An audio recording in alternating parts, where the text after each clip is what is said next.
Alright, now. So, what kind of story do you want to hear? Like, we got a couple Jim Cornette stories. I know a couple Bret Hart, Owen Hart stories. I think what else? What other stories I know that are actually worth telling?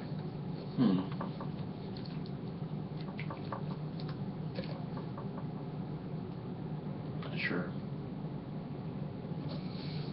So much for it being the last topic. Well, I know Jim Cornette hates Kevin Dunn, who's like a director for WWE, like television. Like if you ever watch like a WWE show, like you'll see like Kevin Dunn, like whatever he is, he's like a producer, and Jim Cornette hates him. He's like, yeah, he goes, yeah, Kevin Dunn, he's like, he hates me and I hate him, but like, I guess Kevin Dunn will never admit that he's in the wrestling business, because for some reason I guess he's embarrassed that he's in it, but yet he said he's in the show TV business, but he won't admit to being in the wrestling business. Oh, wow. Yeah, and it's funny because Jim Cornette, he will always, he called him like a beaver tooth motherfucker or something like that. He's like, yeah. He's like, yeah. There was one story where he's like, Kevin Dunn, he's like, yeah, I hate him. But I guess if Kevin Dunn's the type of guy where if you say wrestling on some, like live TV, he'll make you go back and do it again. And he's like, yeah, he's like, oh, I can't stand him. Okay, now there's a story about Paul Bearer, and of course involves Jim Cornette. Like I said, Jim Cornette's one of my favorite guys to listen to. Excuse me. And so back when something had some stuff had happened, and Paul Bearer didn't like Sonny, and oh yeah, I forgot about that. And and Jim Cornette, he liked Paul Bearer, Percy Pringle. That's what he went by in other territories, and Jim Cornette liked Sonny, like as friends. And he's like, Jim Cornette goes, yeah, I like Sonny, but she's a cunt, and she knows that, and she's the type of person, she's like an out there cunt, where she puts it out there that she's a cunt, and she's not afraid to admit she's a cunt. Right, and then Paul Bearer goes, he's like, maybe that's why you don't like Kevin Dunn. Oh my god. And then he goes, I like that. And so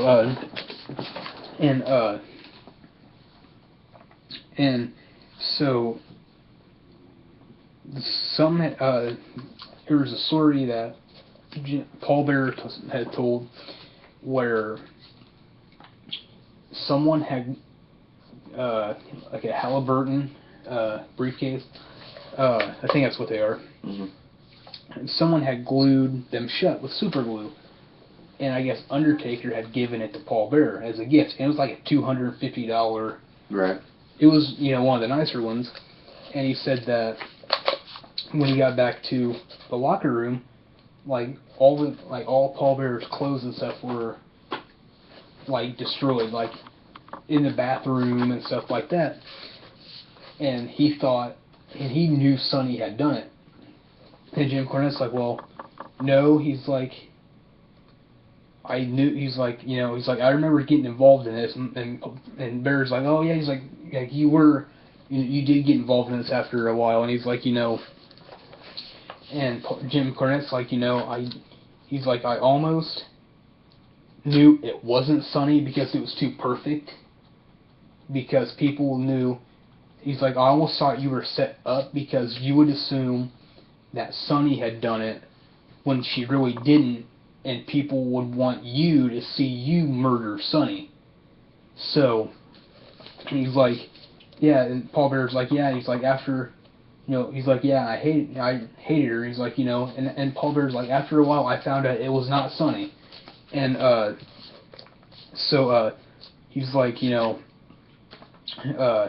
they were going, like, they had just left the show, and they're at a toll booth, and at the time is when Kane first came to WWE, and Paul Bearer was riding with Kane, and they're at a toll booth, and so when they're at a toll booth, Kane's driving, Paul Bearer's in passenger seat.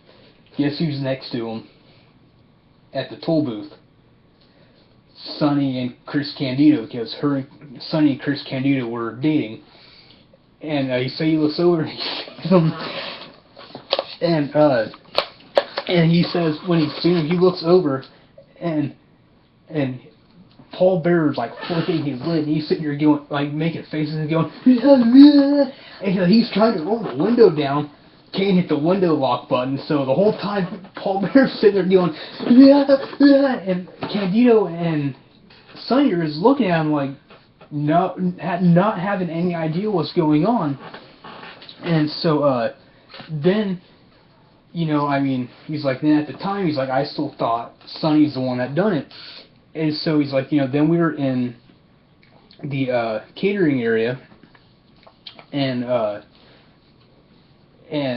he's like, we always eat, before a show, and I guess they have like tables and stuff set up, and Barry says, yeah, I was walking by a door, I happened to look in, and Tammy, which is, her real name's Tammy, was in there, and, she was on one side, and Candido was over here, and like, next to her. He said he looks in, he sees a broom, and he goes, hey Chris, he goes, here's your wife's ride home. Throws a broom at her, walks away.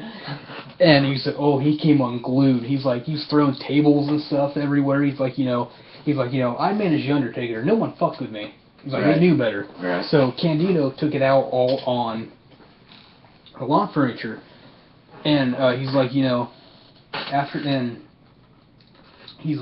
after a while, I found out it wasn't them. And it turned out to be the Smoking Guns, because I guess they had thought Bearer had done something to their stuff. So it's just funny how Paul Bearer sits there and he goes, and all of a sudden he's like, they're looking at me. He's like, see, they weren't aware that Bearer was putting the heat on them, but. See, another story. The Dairy Queen incident.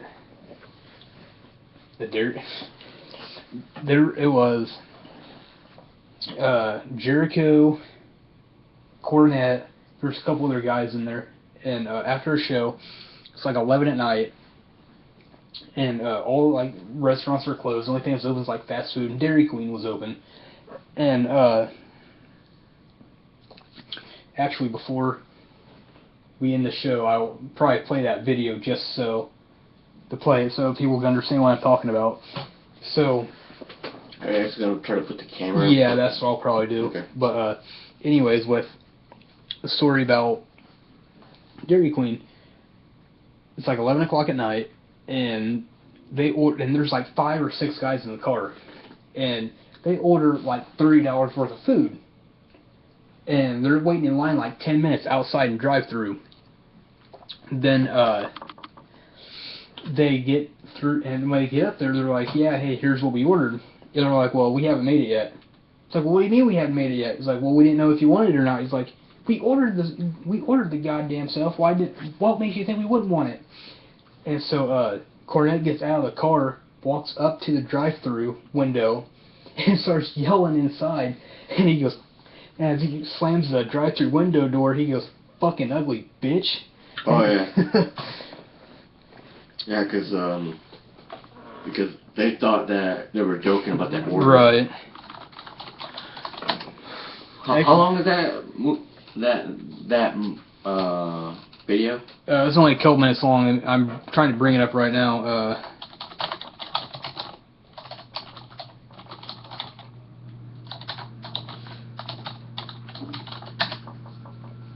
No, I mean, it's funnier to watch rather than just have someone explain it, because, I mean, it's all there, and it's like, it's good. Okay, so,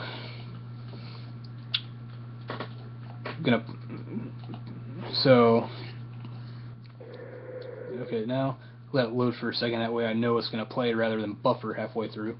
So. Okay. Oh, also, make sure that the camera is in this. Right. What I'll probably do is I'll probably put it up full screen that way. Yeah, that just sounds like a good idea. All so right. you don't have to like worry about it, being seen or anything like right. that. And that's like I've just told you, and I've said it before, that Jim Cornette's one of my favorite guys to listen to. Just like some of the stuff he says is just like, I mean, you never think of it, but all right, so here, the video I was just talking about, here is the video. It's from around 1994. Jim Cornette's in it. You'll hear Chris Jericho. So, alright. This is the first. This is like our first, like, previewing of another video. Pretty much. Yeah, so, alright, well, Jim Cornette, the Dairy Queen incident. Here we go. Sorry if the volume's, like, screwed up. Anyways, here we go.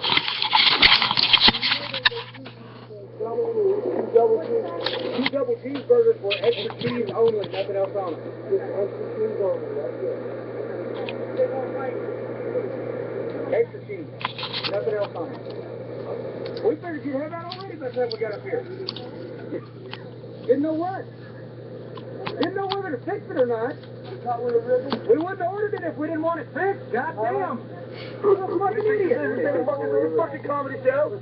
This looks like a fucking comedy bus to you. You know what?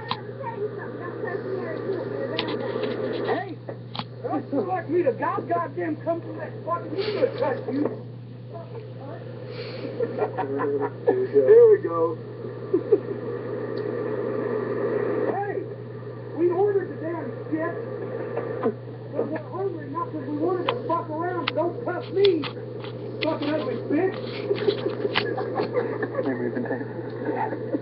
You've been waiting 15 minutes to motherfucking line, you stupid son of a bitch. Anyway, we ordered goddamn $30 worth of fucking food and sit here for 15 minutes and they don't even start fixing it till we get up here because they think we're fucking joking. We've been sitting here 15 minutes. Then we start the order.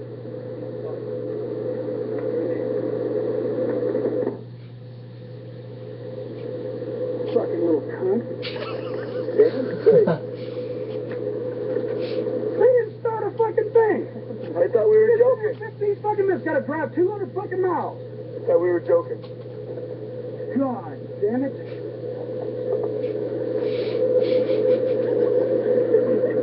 I'll kill somebody. You ugly fucking bitch.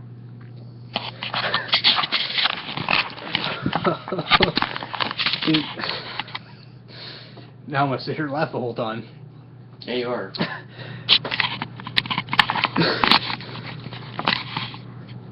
Wow, see, that is why I love Jim Cornette. Just because stuff like that.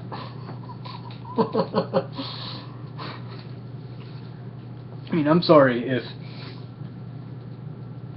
the video quality was horrible, you couldn't hear it, but it's on YouTube, and I figured, why not throw it in there? Alright, see, what other stories do I know? Jim Cornette story again. So do you think we can Eventually. do the UFC? I don't know, maybe. Anyways. The tournament where I face, see how I look out there? Anyways, another Jim Cornette story. Sorry. Midnight, I think it was one of the Midnight Express, or someone from the Midnight Express done it. He was working a battle royal, it was the last match. Mm-hmm. He was like, yeah, he just went out there, got whatever I wore on out the ring. And he goes, so after the match, got dressed, went out to the car and everything. So I get in my car, and he goes, all of a sudden he goes, it's getting hot in here. Then he goes like that, and he goes, what someone did was got icy hot, done the 2-finger swipe down the crack of his pants. So yeah, so from the butt all the way down, they just went, yeah, icy hot. And it's like, yeah, I guess it got really hot. It's like, it takes a couple minutes to, set it. All of a sudden it's like, then he goes like that, and it's like, yeah, he's done the 2-finger swipe. I was like, who the hell would do a 2-finger swipe on a man's ass crack? what we done to do his pants. Oh, the pants. Yeah. See.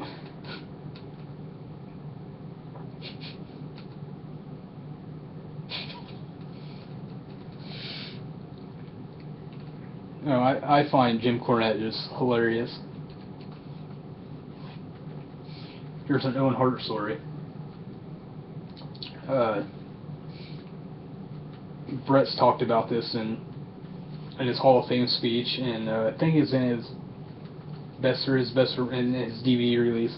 But I guess for like WrestleMania 4, I think he said it was, they were in Atlantic City, because that's where WrestleMania 4 or 5 was at. And I guess Brett's dad stayed in the hotel room with Brett. He said the phone rings, and it was a guy. His name was Red something, I think is what his name was. And he's like, hey Dad, here, phone. And he's like, he's talking for a few minutes. Then all of a sudden he's like, the more my dad talked, like the more as time went on, the madder my dad got. And Brett's like, I'm sitting here looking at him, wondering what's being said on the other line. Then all of a sudden, he's like, my dad goes, yeah, he's like, well, if you wanted to try me back then, why don't you try me? Then all of a sudden, he said he slammed the phone down.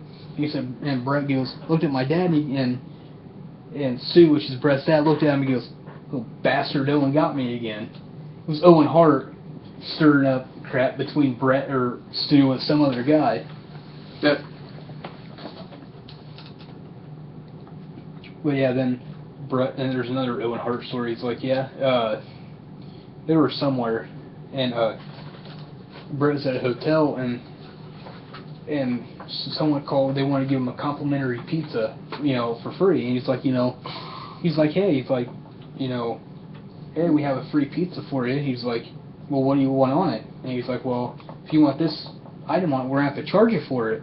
And he's like, it's supposed to be free, he's like, as it went on, and he goes, it was Owen. Then, he's like, you're trying to charge me for a free pizza. Then, just for the toppings, right? Right, when it's supposed to be free. You're right. Then, there's another Owen story. He,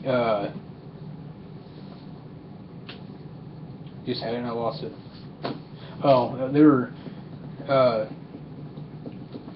Jim Duggan, I guess was in his hotel room, and he called downstairs, to the lobby, and the bellhop or whoever was answered, and he's like, and I guess Jim Duggan asked for where the weight room was, or gym was, and I guess Owen goes, give me the phone. So Owen got on there, he's like, instead of asking for it, why don't you look for it, you big old dummy? And he handed back the phone back to, or why don't you come down here and look for it yourself, you big old dummy, or big old idiot, or something like that. And he handed the phone to back to the bellhop, and I guess the bellhop goes, or Owen goes, yeah, he's like, if Duggan says who said that, he goes, tell him I said it. Jim Powers.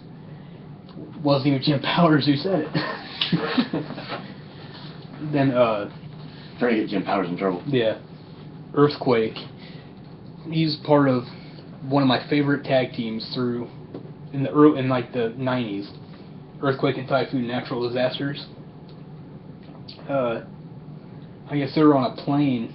Bret Hart was there, Jimmy Hart was there, Earthquake was there. And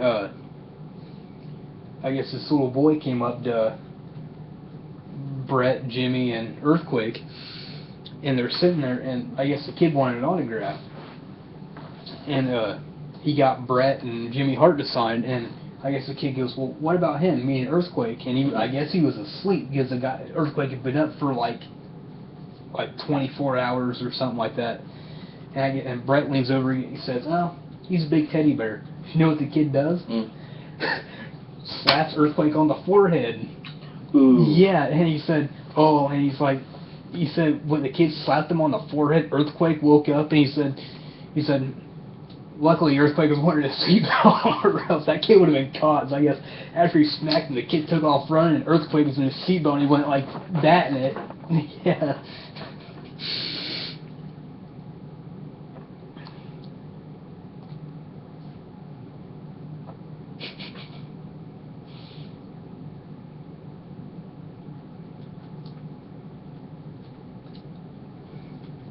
Yeah, I thought I had more stories than that.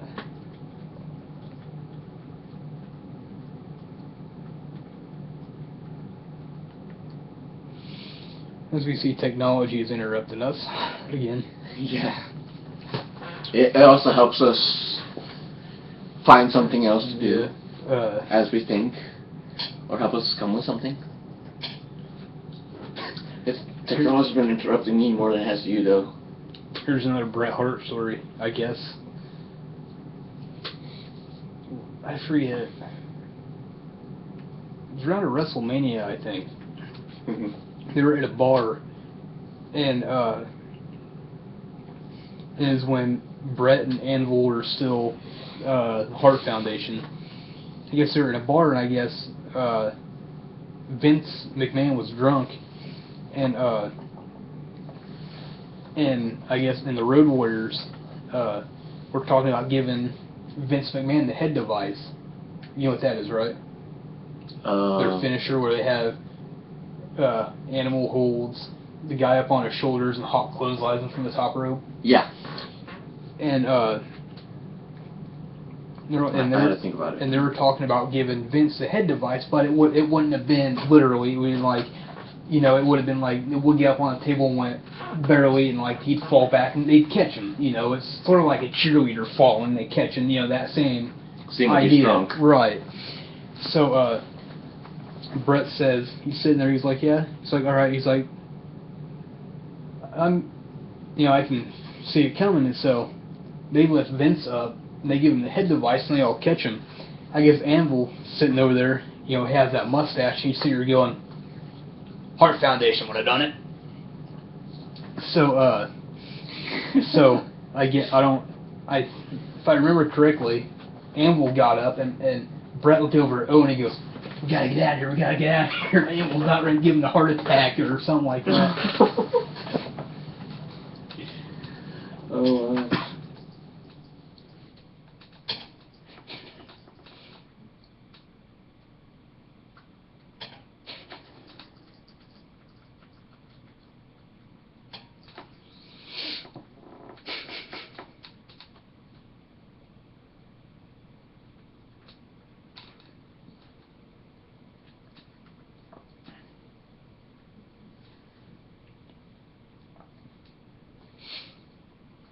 I wish that. I think the video was taken down.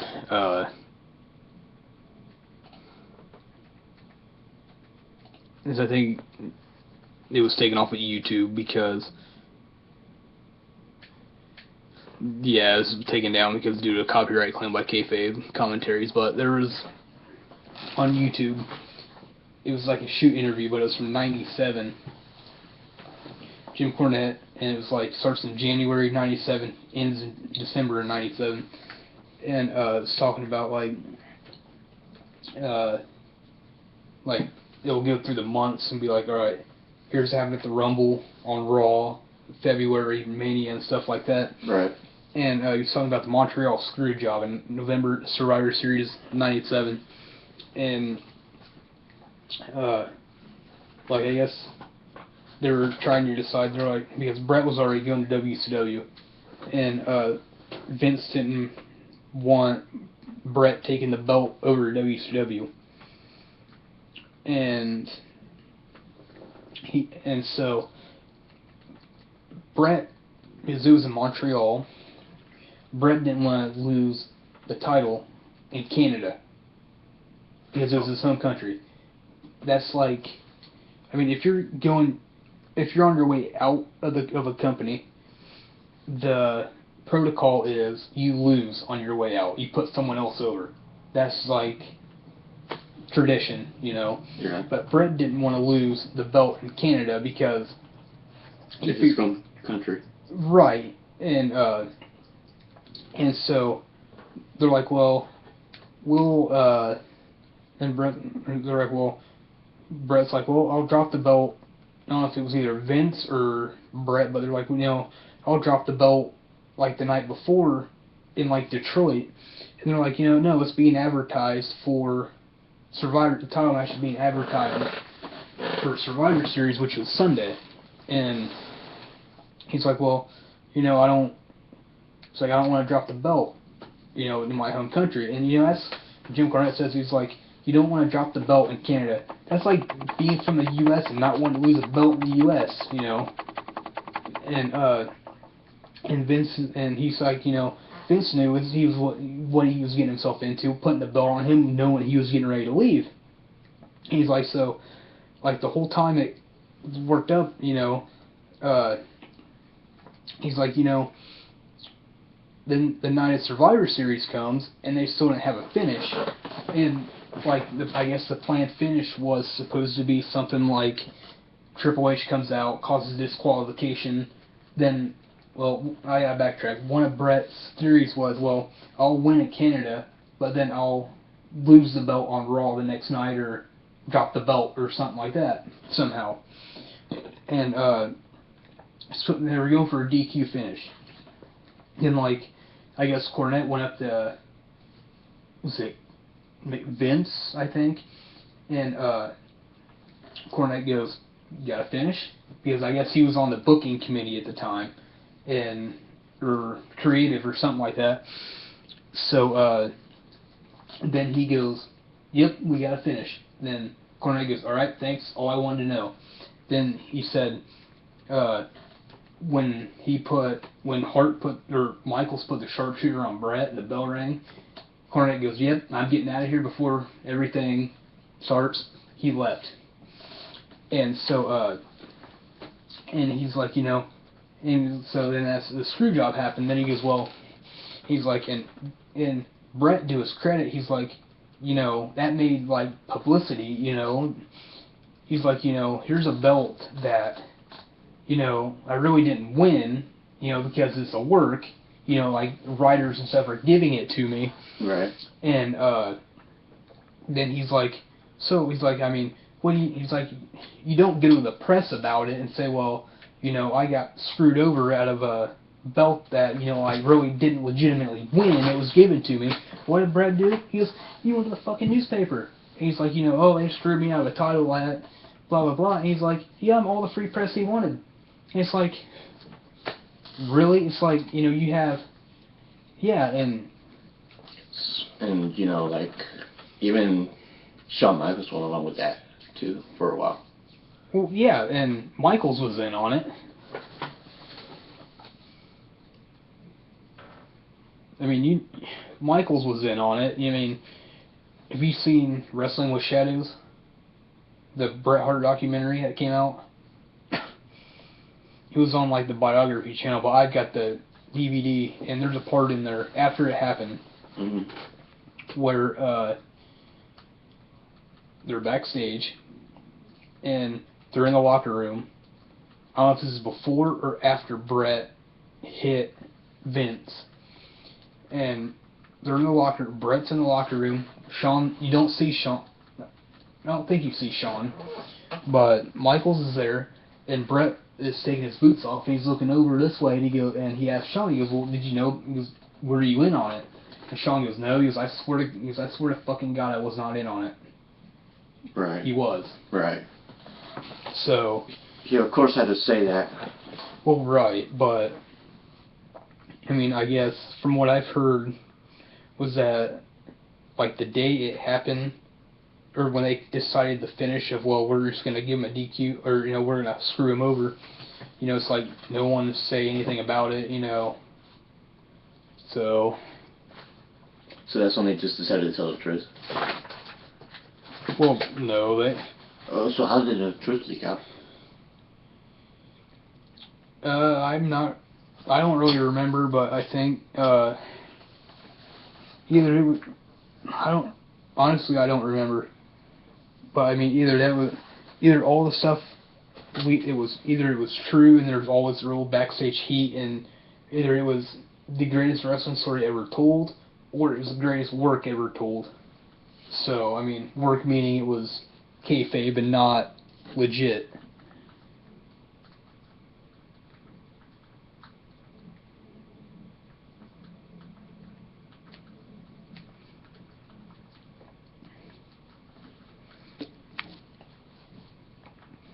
What other stories do I know? If we had a campfire, it'd be a lot easier. Right. Imagine yourself in a campfire. No, I don't want to burn. I don't want to be. I said around a campfire, not in a campfire. I don't want to be the log that starts the fire. I said around the campfire, not in the campfire. What do you think? I want you to be made out of wood and your ass is on fire, and you have to say you. Never say wood and ass on fire in the same sentence again. But no, I mean, some of this.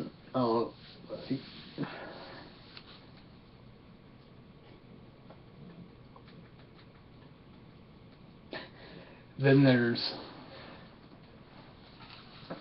I guess Jerry Lawler's crown was shit in when he first got to WWE, and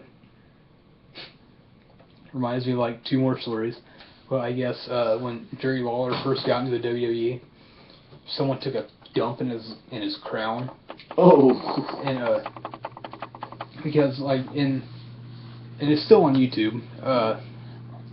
It's Jim Cornette, Percy Pringle shoot interview. It's like a 3 hour. It's like 2 hours 56 minutes, but it's a good interview. And he's like, yeah. He's like, when Jerry Lawler first got into WWE, he's like, someone took a dump in his crown. He's like, you know who done it? Jim Cornette goes, you? He's like, and Barry goes, nope. That was a lookout though. He goes, Steve Kerr done it. Yeah. And he's like, he's like, so then one night he's like, they were somewhere in like Germany or somewhere like that, and Sean Waltman, X-Pac, I guess Sonny ordered a poo-poo platter.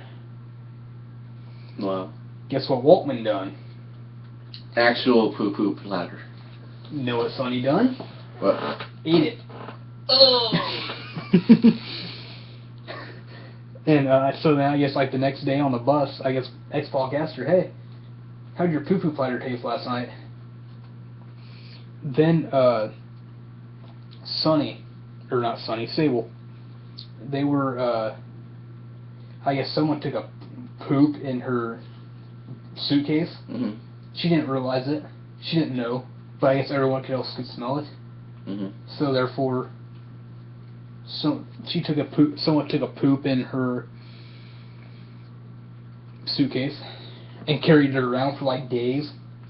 Oh.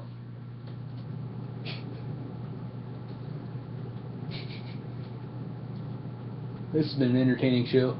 Right. For as many fuck-ups as we had.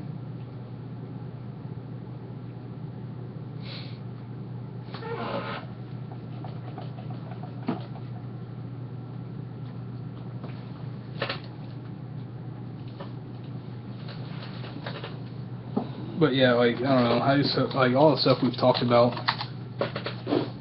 could spoil or something behind me, but I don't know, just some of the stuff that we've talked about, like with TNA, you know, possibly going to another station, I don't know, I just hope they find somewhere that's good, that I can get, rather than having to find it another way.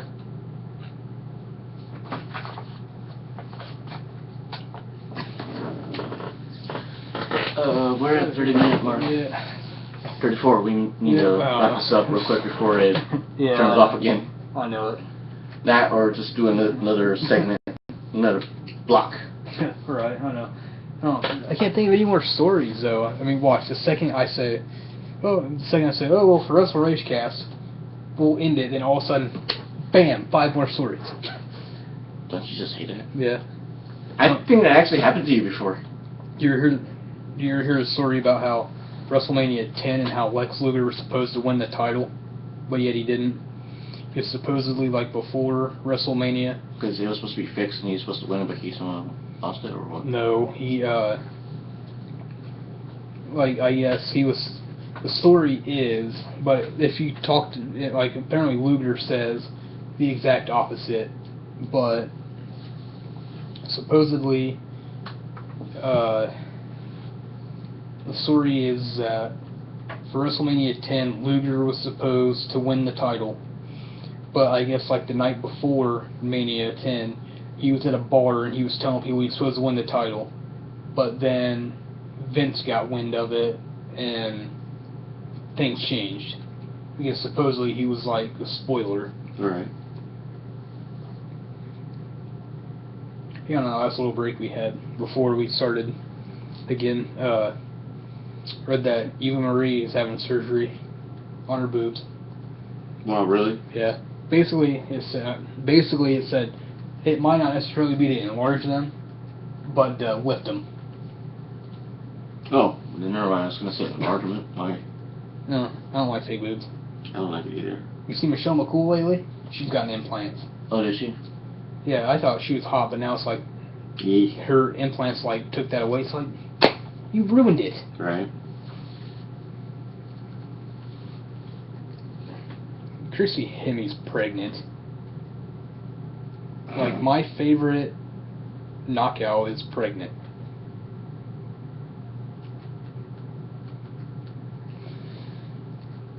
I can't claim her baby. I can't claim Mickey James' baby either. Sad to say.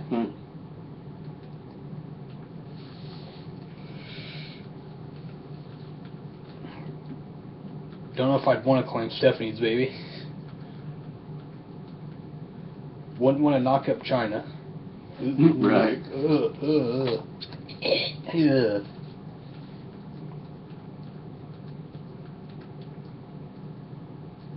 Can't claim Beth Phoenix's baby. Ugh. What do you mean, ew?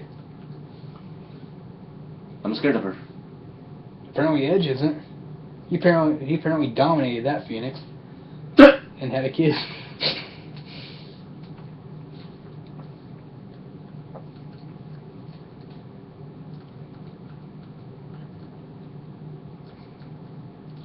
Okay, AJ Lee doesn't have a kid, so I can't claim that. Who else? Well, Sable has a kid. Don't really wouldn't want to claim that, or Terry Reynolds.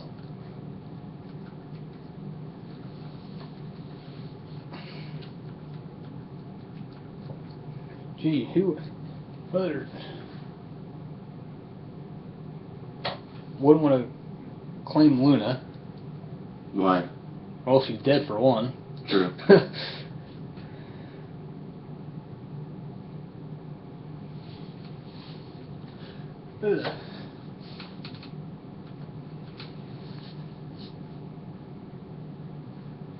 As I sit here with the hat on my head, or face, I should say, I feel like I'm jousting.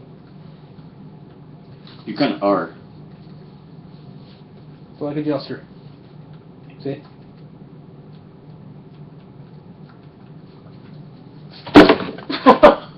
Sorry. Anyways, it's good to be back. Our show, it's taken us like 4.5 hours to do this. We could have been done by now, and we could have had like 4 or 5 hours of it? Yeah, pretty much. Well, anyways.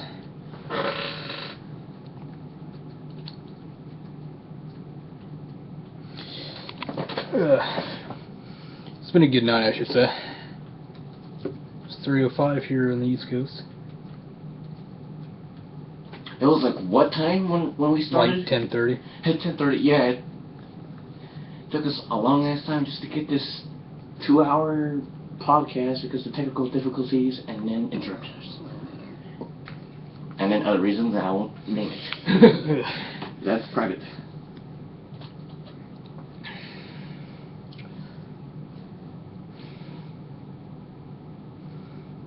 Hopefully, keeps going for another 20 minutes. We'll hit 3 hours. We'll hit 3 hours. Yeah. But we want. But if we're gonna try to go for that, we need to get a new I know thing. it. I know it. Last time we went like around 40 minutes and it freaking froze. And it froze. Yeah. And it happened twice. So that's another reason why it took us so long to do it.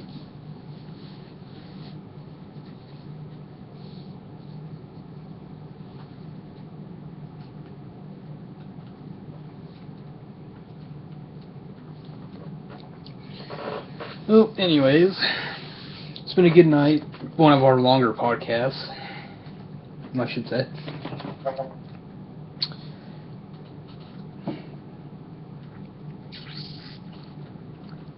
Well, this has been WrestleRageCast for November 8th and 9th, 2014, because it is now 3 a.m. on the East Coast. And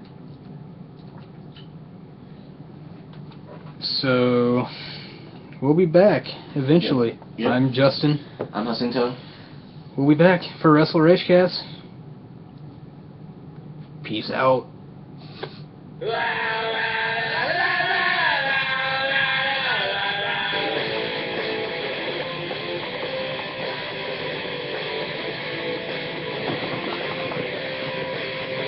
That's not doing that bad.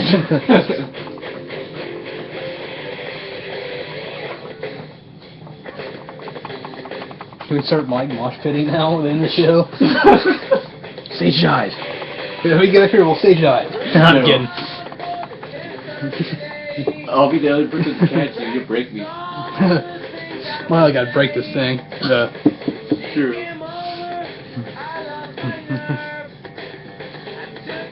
Credit goes to Offspring for our closing theme. So, anyways, anyone who's gonna listen to this, thanks for listening. We'll be back. See ya.